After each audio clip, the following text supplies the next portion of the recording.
আসসালামু আলাইকুম, সবাই কেমন আছেন? আশা করি যে যেখানে আছেন সবাই অনেক বেশি ভালো আছেন এবং সুস্থ আছেন। আলহামদুলিল্লাহ আমরা অনেক ভালো আছি। ইনায়ামুজ ব্লগ থেকে আরও একটা নতুন দিনে নতুন ভিলেজ লাইফস্টাইল ব্লগ ভিডিও নিয়ে আপনাদের মাঝে চলে আসলাম। আশা করছি প্রতিদিনের মতোই ভালো লাগবে। ভিডিও শুরুতে একটা লাইক দিয়ে পুরো ব্লগটির সাথেই থাকার অনুরোধ করব।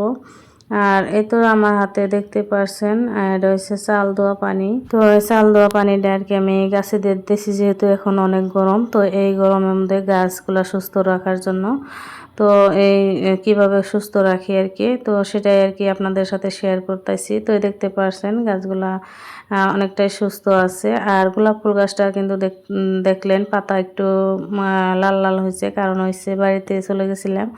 তো একদিন কিন্তু পানি দেওয়া ছিল না, তার জন্য কিন্তু পাতাগুলো একদম মরে গেছে দু একটা।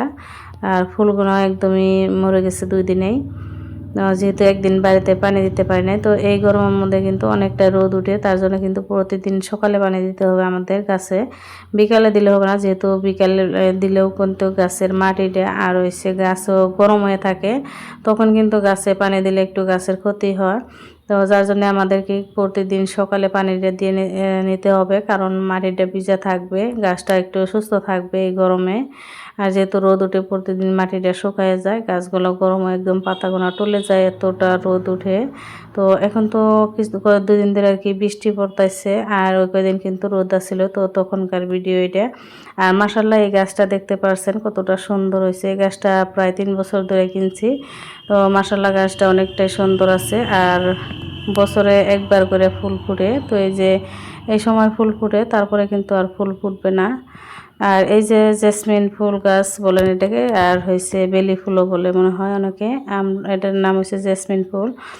তো জেসমিন ফুল গাছটাও অনেকটাই ফুল ধরে গেছে, আর এতটা সুন্দর গ্রান ফুলের, অনেক ভালো লাগে। আর এই তো গ্রামের বাড়িতে কিন্তু এইসব দেখতে পাওয়া যায়। সুপারি গাছে, তাল গাছে, তারপর হচ্ছে নারকেল গাছে, বাবার বাসা এটাকে আমরা বলি, ছোট ছোট পাখি যেটা বাসা বাঁধে।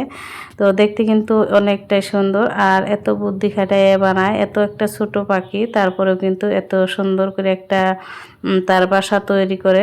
তো দেখতে কিন্তু অনেকটাই ভালো লাগে বাসাগুনা।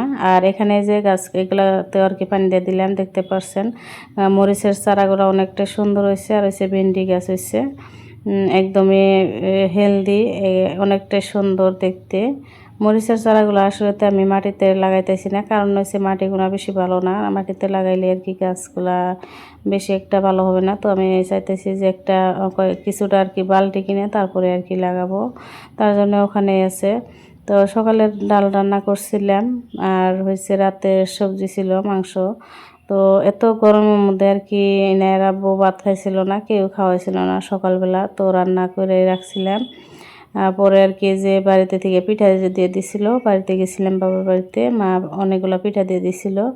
তো কিছু পিঠা আর কি এখন আমি বাইজে নিতেছি চা দিয়ে খাওয়ার জন্য। তো এই পিঠাটা আর কি চা দিয়ে খাইতে কিন্তু অনেক ভালো লাগে, তো অনেক পছন্দ করে আমাদের পরিবারের সবাই, আমার পরিবারে। তো তার জন্য মা কিন্তু কিছুদিন পর পরে এই পিঠাটা তৈরি করে দেয়, বা আমরা গেলেও এই পিঠাটাই বানায়, আর হচ্ছে বানিয়ে পাঠাইয়াও দেয়, যেহেতু আমার মেয়ে পছন্দ করে অনেক, তার জন্য। তো পিঠাগুলো অনেক আমি ভেজে নিতেছি, সাথে অল্প সেমাইও বানিয়ে দিলাম, মেয়েদের টিফিন দিয়ে দিব, তার জন্য 2 বোনের জন্য আর কি টিফিন দিয়ে দিব, সেমাই বানিয়ে দিলাম। আর এখানে যে চাটাও রেডি হয়ে গেছে, চাটা বানিয়ে নিছি। আর অল্প একটু যে গাখিরের সর দিয়ে দিব, মালাই চা।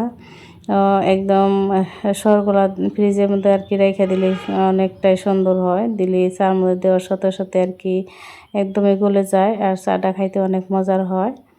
তো একটু ভালো করে আর কি চা বানিয়ে খাইলাম। এদিকে হয়েছে পিঠা, আর হয়েছে গাখির চা খেয়ে খেয়ে আরও একদম দিনে দিনে আর কি মোটা হয়ে গেতেছি। কি করবো, চা না খেলে তো আর কি ভালো লাগে না, তার জন্য আর কি খেতেই হয়। আর এখানে যে ইনাইকে রেডি করাই দিছিলাম, স্কুলে নিয়ে আসছিলাম, তো ইনাইকে রাইখে কিন্তু আবার বাড়িতে চলে গেছিলাম, তো আবার যেয়ে নিয়ে আসলাম। তো আসার এই যে দেখেন কিভাবে খাইতেছে সদাই, তো এটা তো খাইছে খুঁজে খাইতেছে, যার জন্য আমি ভিডিও করতেছি, ও বুঝতে পারে নাই। তো আমার ভিডিও করা দেখে আর কি এটা রেখে দিল, আর খাইল না। এতটা খাইছে খাইছে আর কি খাইতেছিল। আর এই তো ঘরের কি অবস্থা করছে দেখতে পারছেন। আর ওই যে চিপস খাইছে, তো সেগুলো আর কি ফালাই রাখছে। তো এখন আমি ঘরটা আর কি ভালো করে সব কিছু মুছে পরিষ্কার করে নিব। তো ও তো খাইলই, তার জন্য আর কি কিছু খাওয়াবো না। আর আমারও খাইতে ইচ্ছা করতেছিল, যেহেতু পিঠা চা খাইছি। তাই আর কি ভাবলাম যে বসে থেকে লাভ নাই। তো আমি রুমটা ভালো করে সব বস্তু আর কি পরিষ্কার করে মুছে, রুমটা মুছে ইনাকে নিয়ে তারপরে গোসলটা করে নিব। তার জন্য আর কি সব আর কি মুছে নিতেছি, অল্প যে ক্লিনার দিয়ে আর কি মুছে নিতেছি, কারণ ইনে যা হাবিজাবি খাইয়ে খাইয়ে আর কি এখান দিয়ে ধরে। তো এমনিতে মুছে দিলে আর কি গেতাইছিল না, তো ভাবলাম যে একটু ক্লিনার দিয়ে ভালো করে একদম বসে মুছে আর কি পরিষ্কার করে নিই। তো রুমের আর কি সবগুলা বস্তু মুছে আমি রুমটা ক্যামেরাতে মুছে নিছিলাম। যেহেতু ইনে বাড়িতে আছে, তো এখন তো ভিডিও করা একটু কষ্ট হয়, তার জন্য আর কি আপনাদের সাথে শেয়ার করতে পারি নাই ঘর মোছা। তো আজকের ভিডিওটি এ পর্যন্ত। সবাই ভালো থাকবেন, সুস্থ থাকবেন। আল্লাহ হাফিজ।